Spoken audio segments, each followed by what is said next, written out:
you get a better handle on their money. Today's topic is how to pay for school, where we'll dig into some of the strategies you can use to pay for your education and look after the debt you may take on to do so. This workshop will last about an hour, as I mentioned, and then we'll have that live Q&A. These workshops are intended to serve as a foundational resource to get you thinking about your finances, not as a final stop in your financial journey. Consider the information and see how you can apply the concepts covered to your personal financial situation. Also, please understand that while we will do our best to answer all related questions, I will not be discussing topics beyond the scope of today's conversation. So if you have specific questions that I'm unable to address, consider setting up an appointment with a financial professional. The program, Help Managing Your Money on Campus, is designed to help support students by providing comprehensive financial education modules. This is so important and timely because more than ever, we live in a complex financial world. The majority of you have likely already experienced in some way this world of financial costs, responsibilities, spending, planning, debt, credit cards, and so much more. And that's exactly why we're partnered with universities and colleges across the country to help equip students with the information they need to take on all of life's financial challenges. In the first half of 2020, we asked students about their priorities and what they want to learn more about. Nearly 1,500 students answered our surveys from 94 post-secondary institutions across Canada, and this is what we found out. 53% of students said one of their top challenges was paying for school, 64% want to learn how to deal with financial stress, and 55% want to build a financially healthy life.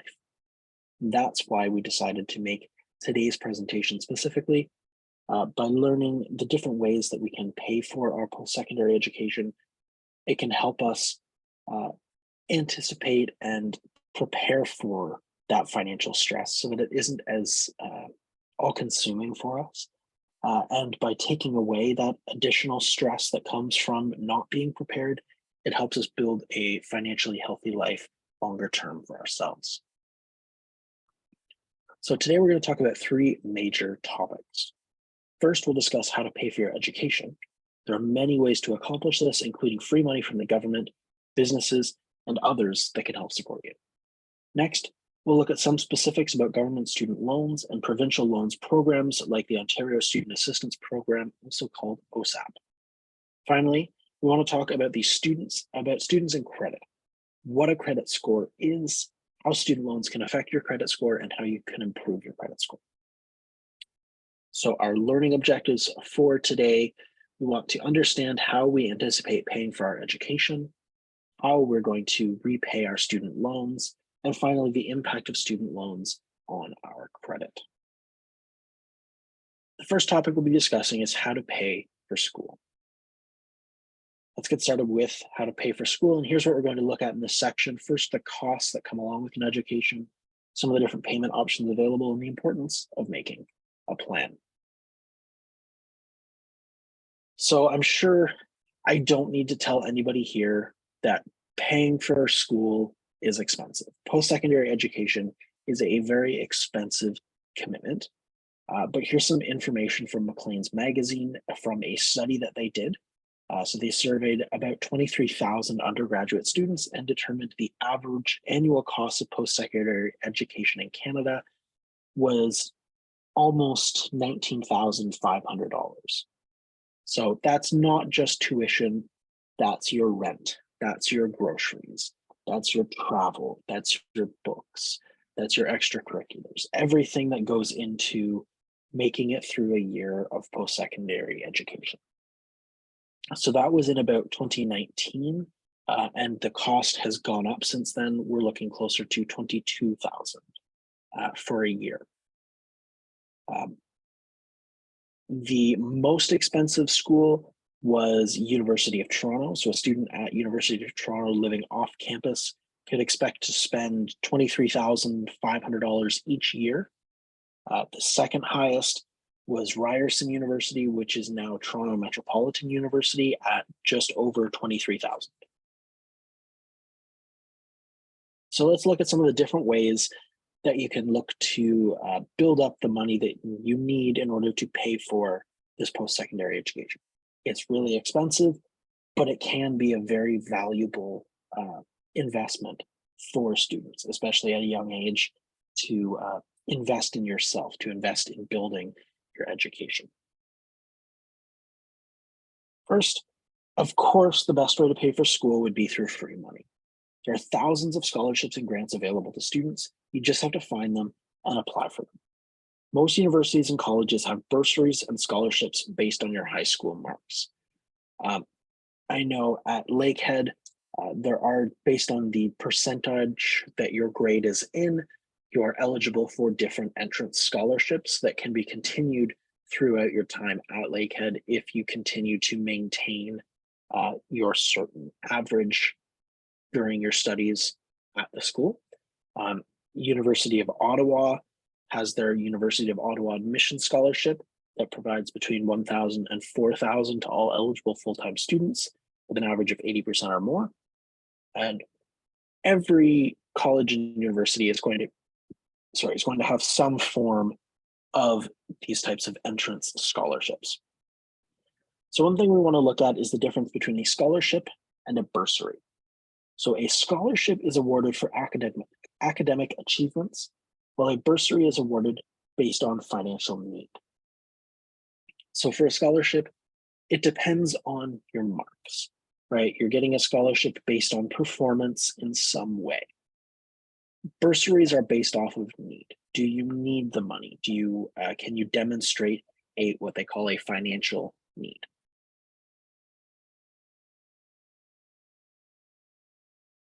So here is an example of what Lakehead's internal scholarships page looks like. So every school is going to have an internal scholarship system so that you can apply to scholarships and bursaries directly within the school. Usually it's some kind of fill out a general application and they'll apply, they'll kind of vet it for all of the ones that you would be eligible for, and then having to do each one independently. But that's not always the case. So make sure that when you are looking to apply for scholarships, awards, and bursaries, that you pay attention to the process that they tell you. Now, those are the internal scholarships. No matter what school you go to, you can also be eligible for some external scholarships. We're going to look at a couple of different resources you can use to find external scholarships. So the first is Scholarships Canada. So this is a scholarship repository site. The idea is you search some scholarships and it's going to help you identify what you might be eligible for. So first off here, I am searching business. So I find 838 scholarships worth over $1 million in value relating to business. If I were to change that to my field of study instead of the scholarship name, it's going to become even broader, right? There's potentially over 4,000 scholarships worth over $6 million in value that relate to business. That's because business is a very generic term. I can go far more specific with this more options section on the left. I can select my school, field of study, region of study. So depending on which country I might be studying in, if I have any citizenship. Someone's asking for this link in the chat. There is a resource document that will go out afterwards. I can put it in, but the resource document has all relevant links from the workshop, as well as a whole bunch of others above and beyond the stuff we talk about today. So if you're looking for any further information, it's a great place to go for that. You can also select if you have your heritage, your degree type, average, if you have financial need, all the way down to any personal circumstances that might affect your eligibility. Now, over here, it's going to tell us the school. So sometimes the awards are the scholarships are for specific schools, which means, if I'm not going to the University of Laval, unfortunately, I can't apply for one of theirs. But that's where, business is a little bit too generic. You might want to find something more specific to what you are looking to go to school for. But even if University of Laval is too generic or isn't applicable to me, I can still see all the information. So if I open up the scholarship, it tells me the scholarship is for $5,000 and I know the deadline. Okay, and I can apply right here if I want to or get some more information. But down here, it has some extra information for me too. Who's providing it? Okay, it's provided by the University of Laval, which is why you need to go to the University of Laval to be eligible. That makes sense. It is a scholarship rather than a bursary, which means I'm going to need some kind of minimum average in order to be eligible. There are 2 available, and the big thing here is this monthly views. So it says that there are low monthly views, which means that there's going to be a little bit less competition for this particular scholarship. If there's high monthly views, it's going to be a little bit more competitive. So you can look through all potentially $6 million. You can also browse scholarships for different categories. And you can look at some of their featured scholarships that are currently being highlighted right now. Then next up, we have Yaconic. So Yaconic is something that you can subscribe to. You kind of create a profile, put in all your relevant information, and then it's going to email you scholarships and bursaries as they come up that you might be eligible to apply for based on the profile you created. So Scholarships Canada is a very active search, right? You're hunting down and looking for specific ones. Yaconic is a little bit more passive. There is a bit of an active aspect to it if you would like to use that, but the big advantage is that things just show up in your email, and right then you can just start applying for those ones. So even when you've finished your active search, you'll still get prompts to keep going and look to apply for some more. And then finally, universitystudy.ca. This doesn't necessarily have scholarships and bursaries for applying to. It has a lot of very relevant, helpful information, and it has some great information on government student loans. But the other one that's very valuable is for international scholarships. So great for international students studying in Canada, but also for Canadian students that are looking to study abroad. You can apply for different scholarships to help pay for your education if you're studying in a different country. We've got a question. When do you get the money? Is it in advance of attending school? Just thinking about paying up front for tuition, rent, etc. So that's going to depend on the specific scholarships when their deadlines are. With external scholarships, it does not always connect necessarily with the school semester. Internal school scholarships, like if you're looking at something directly from a college or university, those will always be afterwards. So after the semester actually starts. Usually the deadline for applying is after the semester starts.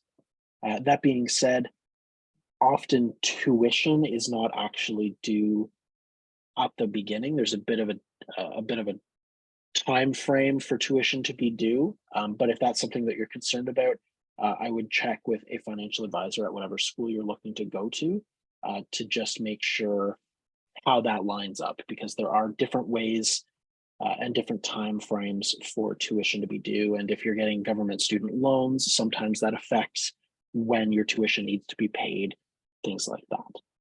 So for external scholarships, not necessarily related to the semester, internal scholarships definitely are.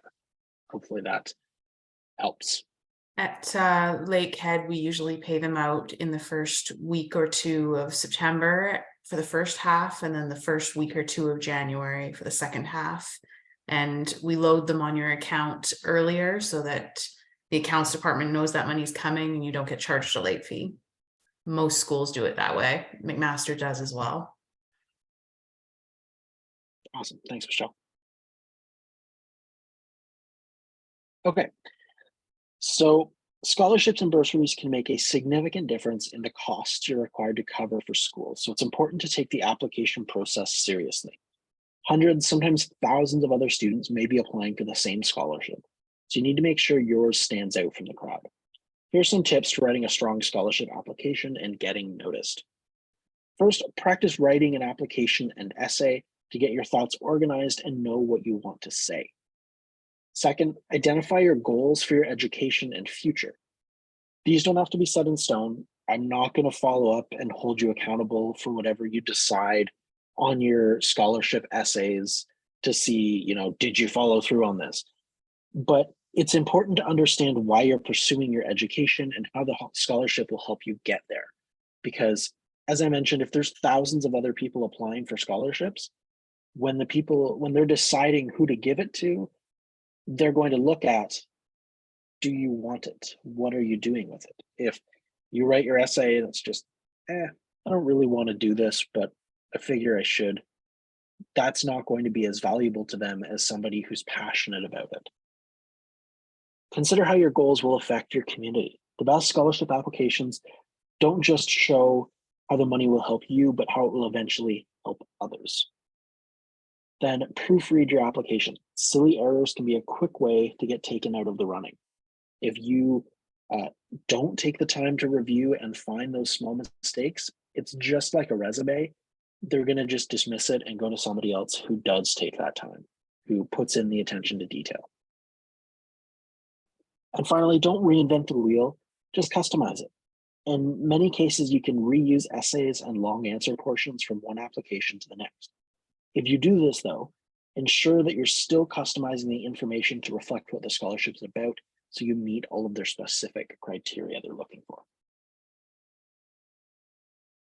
Next, we have government student financial aid. For this, you have to apply 6 months before the program starts.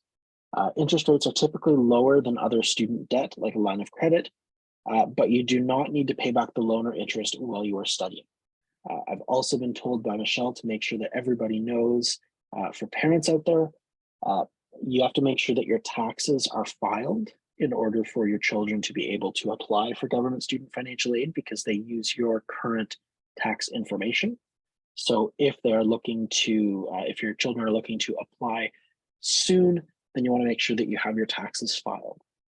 Either way, what are we today? April 6th.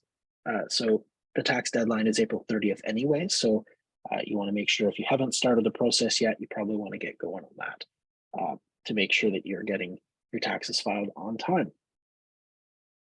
Then once you complete your studies, you don't have to start paying back your loans immediately. If you have a Canada student loan, you'll have a 6-month non-repayment period after you graduate. During that period, you won't have to make payments and you won't be charged interest on your loan. The 6-month non-repayment period starts after you do one of the following. You either finish your final school term, you transfer from full-time to part-time studies, you leave school, or you take time off school. Both part-time and full-time students can apply for government student financial aid. The grant and loan amounts depend on your province, family income, dependents, so children under the age of 18, tuition and living fees, and if you have a disability, you can apply at the Government of Canada website.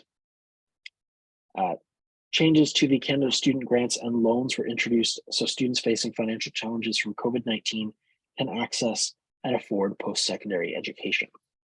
The Canada Student Grant amounts were doubled in response to the increased need. It looks like at the moment those extend until July 2023. I am not sure yet. There's no information presently as to whether those are going to be extended or not. So it was increased up to a maximum of $6,000 for full-time students, and part-time students up to $3,600. Another way to pay for school is a tax-free savings account. This is a government-registered account that has no interest or no tax on interest, income, and withdrawals in the account. You can only contribute a limit set by the government each year. So for 2023, it is $6,500, but each year's limit is cumulative. So Canadian citizens who have been 18 since the program was launched could actually contribute up to $88,000. If you are over the age of 18 and have a SIN number in Canada, you can create a CRA, a My CRA account, and it will tell you in your account how much room is currently available for you in your TFSA. Another way to pay for school is through a registered education savings plan. These are created by a parent or guardian for their child. So contributions made into a child's RESP before they turn 15 years old are eligible for the Canada Education Savings Grant, where the federal government will match 20% of your contributions into the account up to $500 per year. Unused grants can be carried forward to claim up to $1,000 in incentives per year.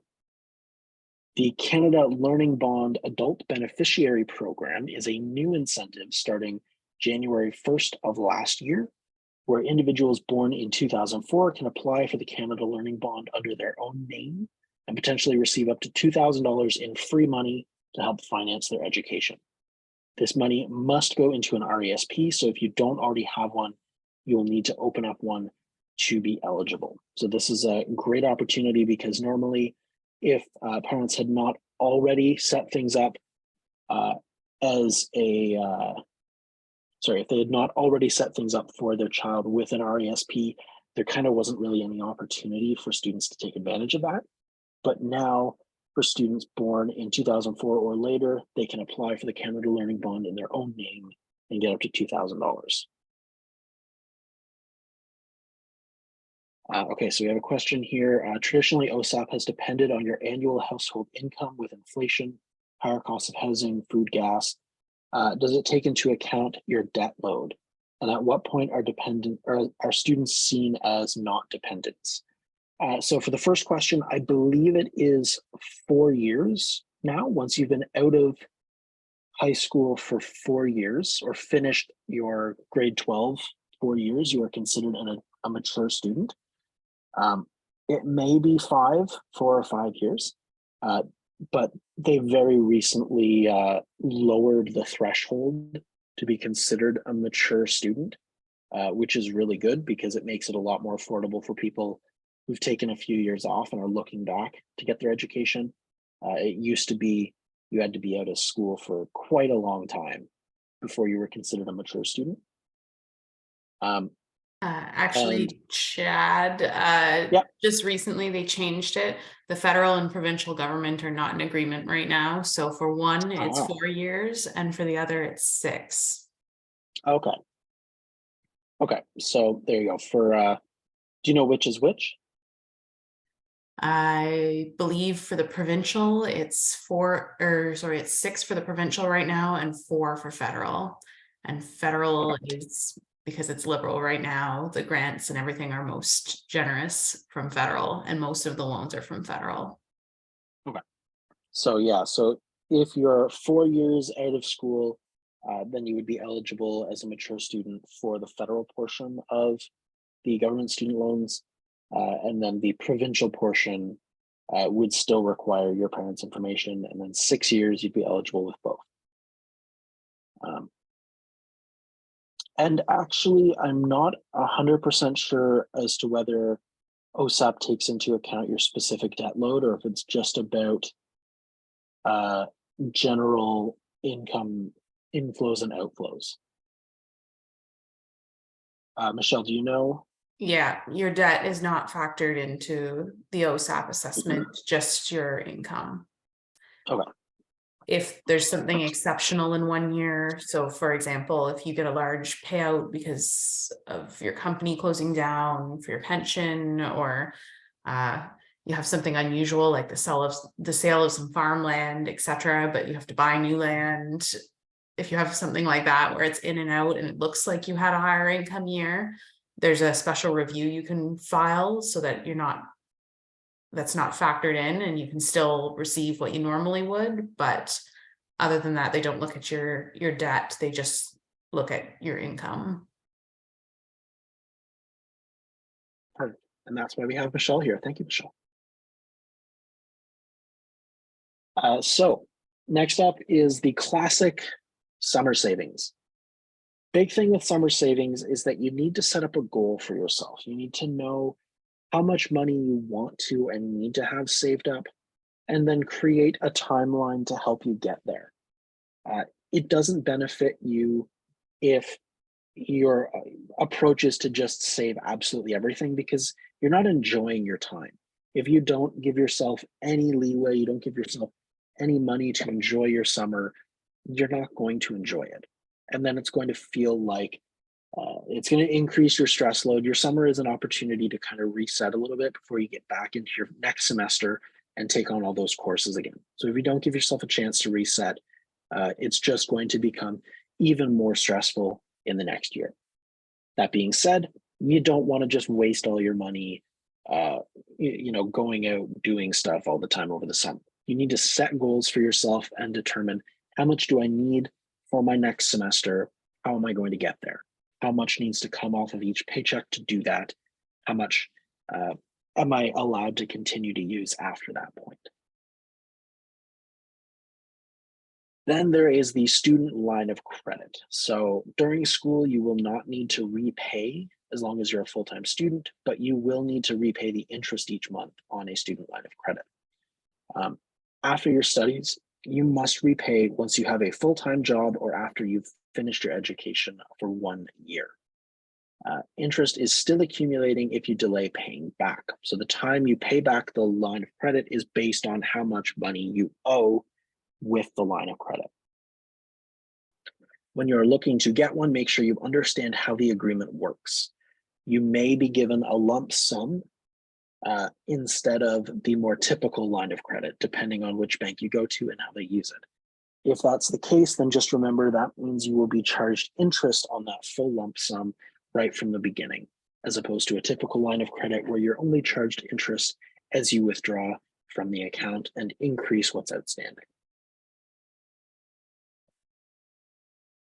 Now it becomes a budgeting exercise. Figure out all of your costs and expenses for school. What's a variable cost? What are your fixed costs? Any places you can save money by maybe getting another roommate or sharing a car and carpooling? What sources of inflow or income do you have? Have you looked into all of your available scholarships and bursaries? What's your bottom line? If you're short money, how are you going to come up with it? If you have excess money, then you might want to think about what you're going to be doing with your next semester, because the hardest semester for many people is the second semester, because you don't have that 4-month break to start working after first semester is over. You only get about a month off for the winter. So you won't be able to earn as much money during that time. So you might want to make sure you're prepared at the beginning of the year to also cover your costs for the next semester. All right, then I have a Zoom poll.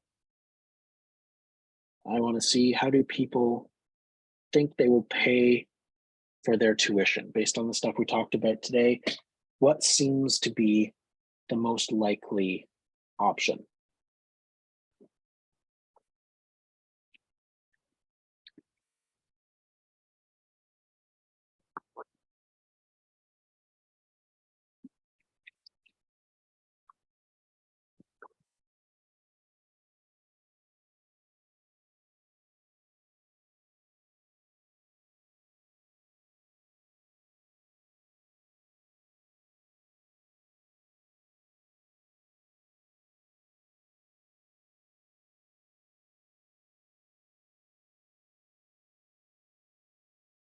Okay, so it seems like most people are looking at scholarships, RESPs, and summer savings, coupled with government student financial aid, TFSA line of credit. So it seems like everything's got somebody using it, but the main emphasis is on scholarships, RESPs, summer savings.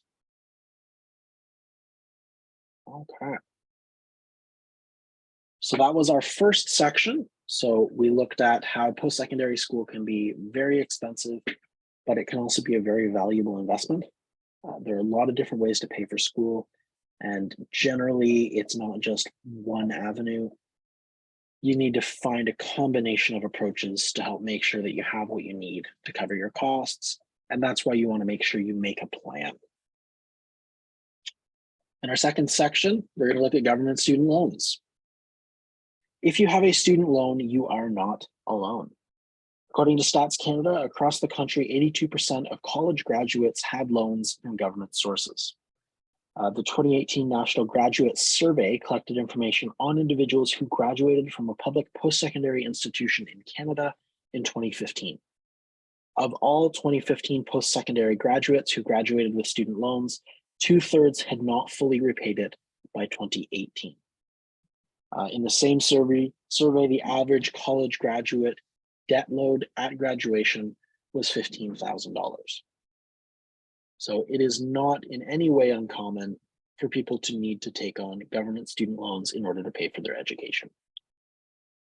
If you are like most graduates, you're graduating with a student loan. This means that if you aren't already, you will become familiar with the National Student Loan Service Center, NSLSC. It's important to keep your NSLSC account up to date and check it periodically to ensure everything is accurate. Your account will have information on both the federal and provincial loans you've received. You'll be required to start repaying your loans 6 months after completing full-time studies. This is true whether you've finished your education or dropped to part-time status. You will also not be charged interest while you are a full-time student, but once your status changes, that interest will begin to accumulate. Note, students with an OSAP loan who are enrolled in a program or are continuing full-time studies with a new OSAP loan will automatically maintain interest-free status. So you don't have to apply to remain interest-free. It will automatically keep track for you.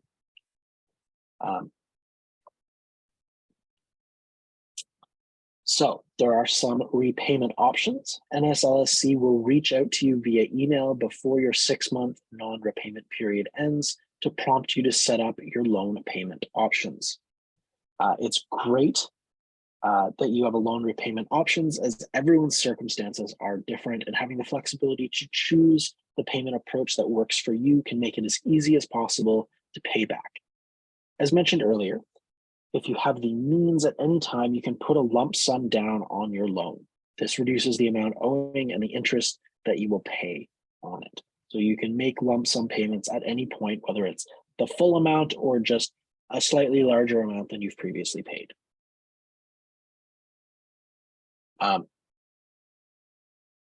As once you receive the prompt from NSLSC to get things set up, you'll be able to choose how you want to make your payments, how much you're going to pay each month above their minimum amount, and the date that you will actually make the payments.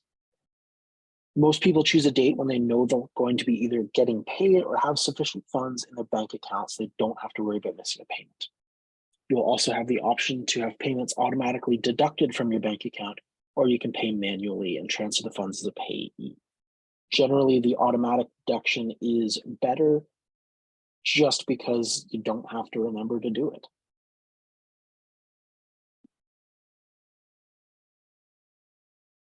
Now, interest rates.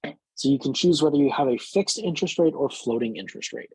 By default, you will get a floating interest rate unless you specify otherwise. This is relevant for the provincial portion. Federally, they are suspending interest on federal student loans going forward. So for the moment, at least, you will not have to pay interest on the federal portion of your student loans, but the provincial portion does still carry interest. The fixed rate is going to be the prime rate set by the Bank of Canada plus 2%. So on January 6th of this year, that prime rate was 6.45%, putting it about 8.45% as the interest rate on the loan. The benefit of a fixed rate is that it is stable and predictable. A floating rate is equal to the prime rate. As the prime rate goes up, the fixed rate or the floating rate goes up. As the prime rate goes down, the floating rate goes down. So when interest rates are high, it can be beneficial to look at a floating rate if you anticipate rates going down. When interest rates are low, the floating rate tends to only offer opportunity for rates to eventually go up. So you want to pay attention to whatever the interest rates are like at the time to decide whether the fixed or floating rate is better for you. When you have a floating rate, you can change it to a fixed rate, but you cannot change back. Since each student's financial situation post-graduation is different and it can be hard to predict, we're going to look at some tips to help you pay off your loan faster and resources for people who are struggling to make even the minimum payment. Paying your student loan off quickly starts while you're a student by only taking the funding you actually need, not accepting the extra they may offer for extraneous costs. If you have the financial means, you can look at choosing the only grants option and paying the rest yourself, and this can be a great way to avoid accumulating student loans. Applying for as many bursaries and grants as possible is another way to get access to additional funds, though it's not always guaranteed.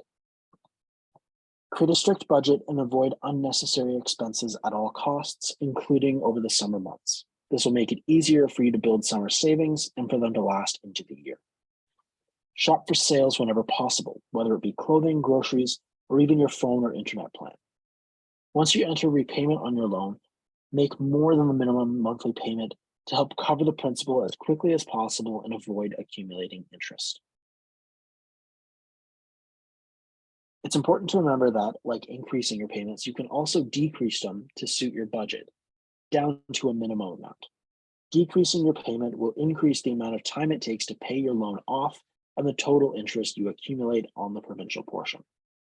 Decreasing is one thing, but you don't want to miss payments. If you miss your loan payment for more than 9 months, your loan falls into default and is transferred to the CRA. If this happens, you are at risk of racking up heavy penalties and it will affect your credit score. The CRA is a federal agency and has the power to withhold your income tax refund, garnish your wages, and seize assets. This, of course, can also have a negative effect on applying for mortgages, credit cards, and even rental applications. If you find yourself in a position that you're struggling to pay back your loan, there are options that I'm going to look at in the next slide. So there are several programs that NSLSC offers that can extend your non-repayment period for an additional 6 months. As an owner or joint owner of an eligible new business in Ontario, you can get an extra 6 months before you start repaying your Ontario student loan or the Ontario portion of your Canada Ontario integrated student loan that's issued through OSAP. Federal government loans issued through OSAP are not covered by this program. You can also be eligible if you work 30+ hours per week for a registered nonprofit. To be eligible, you must have left post-secondary education within the last 6 months and not currently be in the repayment status on your loans. Depending on your income or disability status, there are also programs available to halt your payments entirely. To be eligible for the repayment assistance plan, your loan payments must exceed 20% of your total income. You can apply anytime during your repayment period, so if your income changes unexpectedly, you can still be eligible. You will work with the Bank of Canada and Ontario governments to find a payment approach that will work for you, including potentially no payments. And in order to remain eligible, you must reapply every 6 months. In order to be eligible, you must be a Canadian resident and be up to date on your loan payments. That means you can't have missed any payments before, so you need to be proactive. If you are concerned you will not be able to make a payment, then start the process early before you've missed any. The RAPPD process and eligibility is similar to the RAP, so that's the Repayment Assistance Plan for borrowers with a permanent disability. The difference is you will need to submit medical assessments demonstrating a permanent disability that impacts your ability to pay. So that is section 2. Student loans are a very common part of an education. Most people take on government student loans. There are many options available and combinations of options for repaying your student loans. But make sure you pay things on time. If you look like you're going to miss your payments, then make sure that you get things set up and start the process early to look at that repayment assistance plan. And finally, students and credit. So when you use credit, you will be building your credit score. It's important to have some borrowing history to ensure if you want to borrow for a larger purchase like a house or a car, that your credit rating will be established and be positive. Because your credit score is used by lenders to determine what kind of borrower you are, it can affect your eligibility for certain loans or credit cards as well as the interest rate you get. The credit score itself is a numerical summary of the information contained in your credit report at a particular point in time. If you have any credit accounts, such as credit cards, mortgages, or loans, you will likely have a credit report. So in Canada, your credit score ranges from 300 to 900, with 900 being a perfect score. Generally, anything over 660 is considered a good score, and you should be eligible for different types of credit cards and things like that.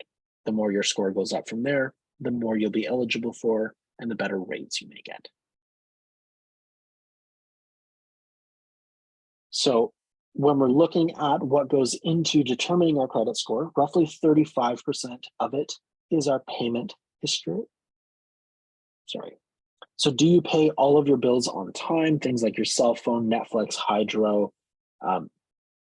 Do you pay your credit card minimum payment? Do you pay it in full each month? Do you pay it at all each month? Credit utilization, so this is the amount owed.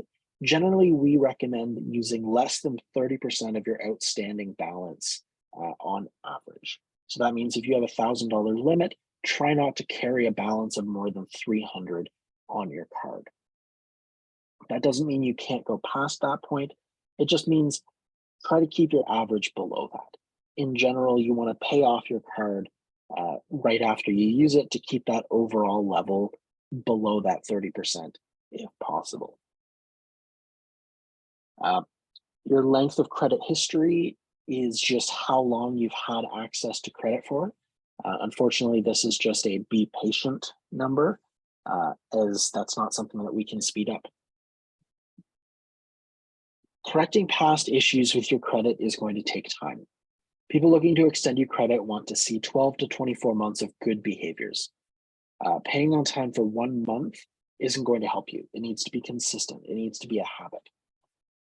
You can likely check your credit score on your banking app for free or on apps like Credit Karma or Borrowwell.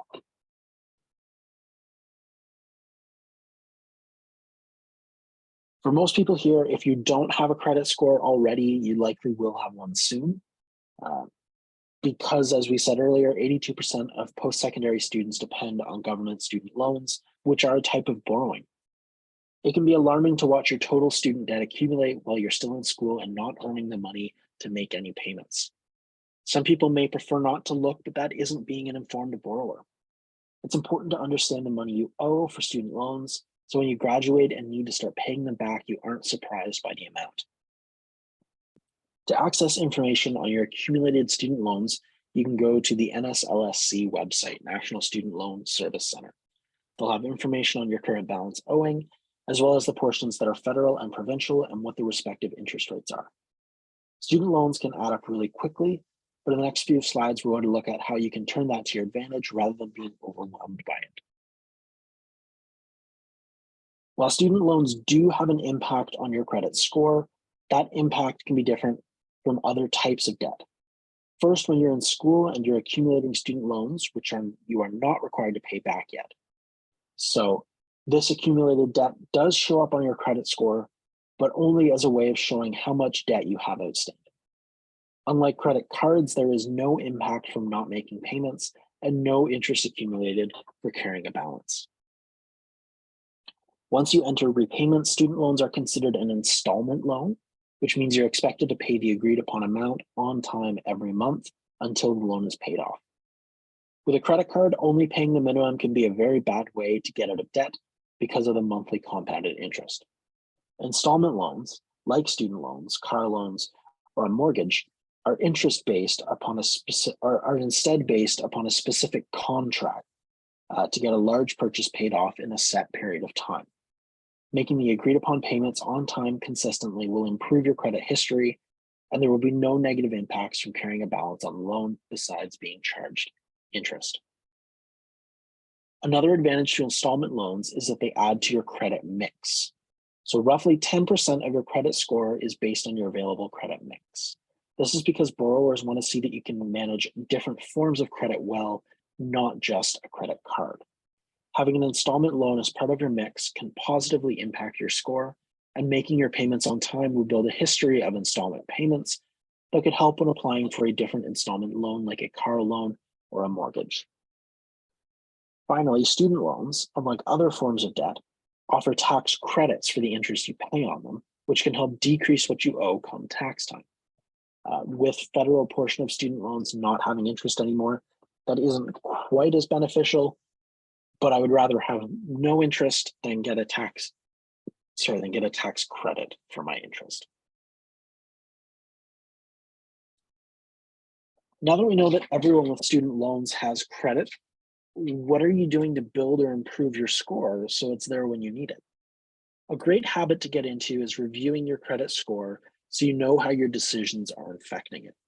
There are lots of ways to check your score for free through different phone apps. Most banking apps have the option, and so do apps like Credit Karma. These can be great resources to monitor your score, but be aware of the ads and offers apps like Credit Karma will have. Applying for credit cards you don't need can hurt your score. Another way to get started improving your credit score is by getting access to a credit card and using it appropriately. Many banks will offer student credit cards with a $1,000 limit to people enrolled in a post-secondary institution as a way to improve your credit. If you do get a credit card, here's some tips to use to build your score. Avoid keeping an average outstanding balance of more than 30% of your limit.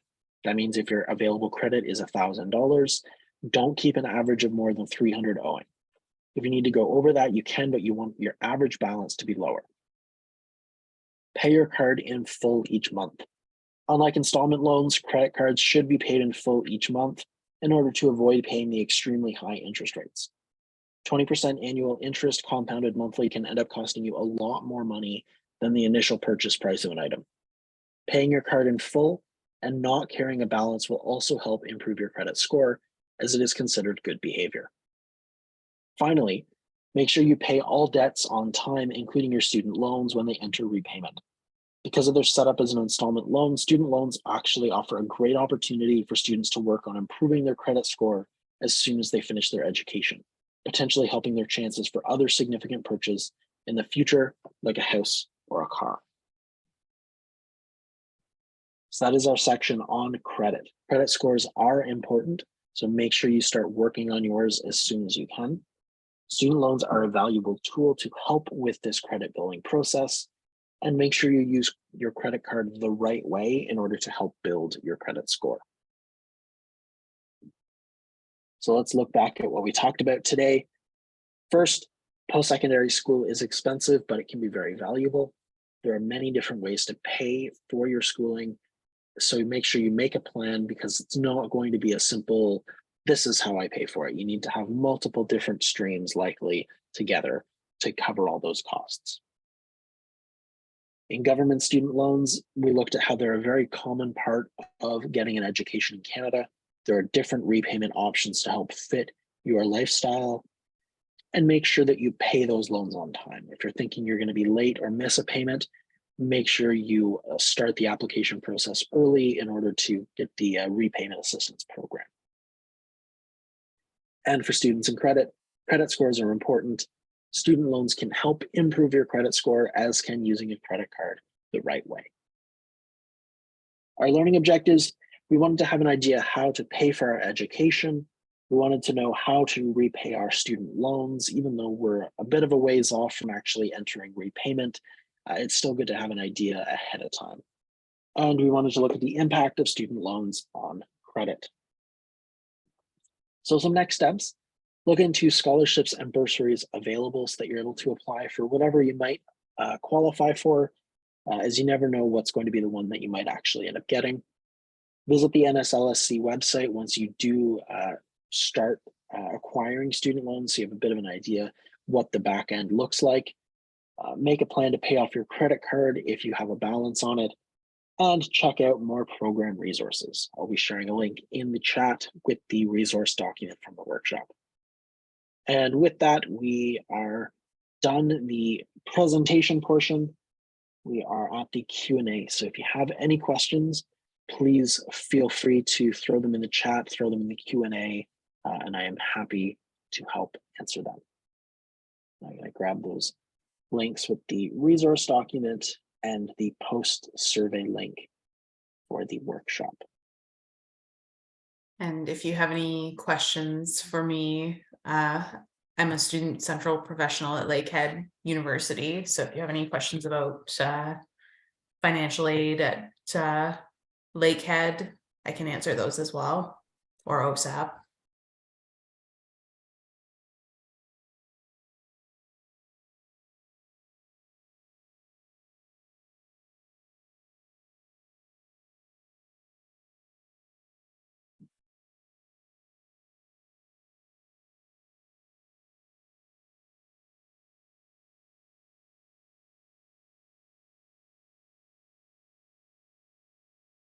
So I do see something in the chat quickly. I don't have any questions, but would I be able to email either one of you later when I do have one? Yes, for sure. Feel free to send me an email if you do have a question. And you can definitely reach out to Michelle and the Lakehead team if you have any questions there as well, because they'd love to talk with you and help answer those questions.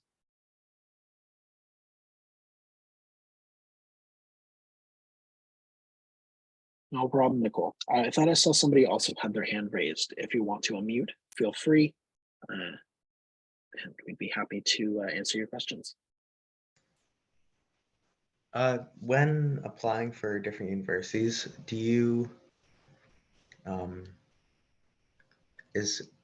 you hear back from, how does it work in terms of like entrance scholarships and that, like to take into account for when applying to when accepting different universities? Michelle, do you have any experience from the entrance scholarship side of it?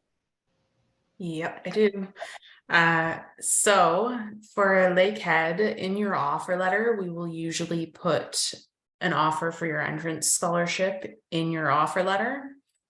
That is assuming that we have some sort of grades to base it off of. But if you are taking your grades later, like if you're taking all of your grade 12 courses in the winter and the spring and the summer before you arrive, then at the time we might send you a conditional offer but not be able to judge your scholarship value. So if it's not in the letter, it doesn't necessarily mean you won't get one. It just means we need to wait for your grades to come in over the spring and summer. And we always do reassess your scholarship value once we've got the final grades. So if we offer you a higher one in your offer letter, but your grades go down, then we honor the offer letter. But if they go up, then we'll increase the scholarship value. So no matter what, you win. Awesome. Thanks, Michelle. So we get a few minutes in case anybody has any other questions. If not, or either way, thank you everybody for joining us. We have another workshop in a few weeks, the Living a Financially Healthy Life. So we look at budgeting, spending, savings, all those nice things.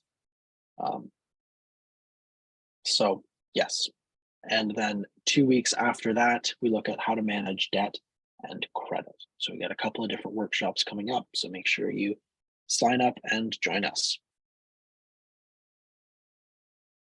What is the mark eligibility for scholarships? I believe generally it's 80% and above. Oh, and Michelle's put a link in the chat with some more information. We have a grid we follow for Lakehead. So if you want to click on the link, there's 2 different grids, one for domestic students and one for international students. You can see where you fall in the grid. Perfect. And obviously everybody should be aiming for 95% or above, because then you can get free tuition. So aim for that one. Work hard. Woo.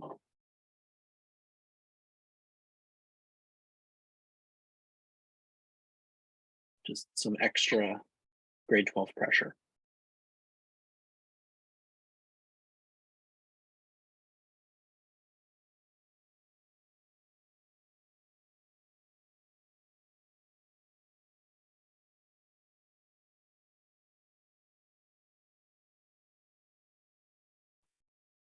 Awesome. Well, that seems like the last of the questions to me.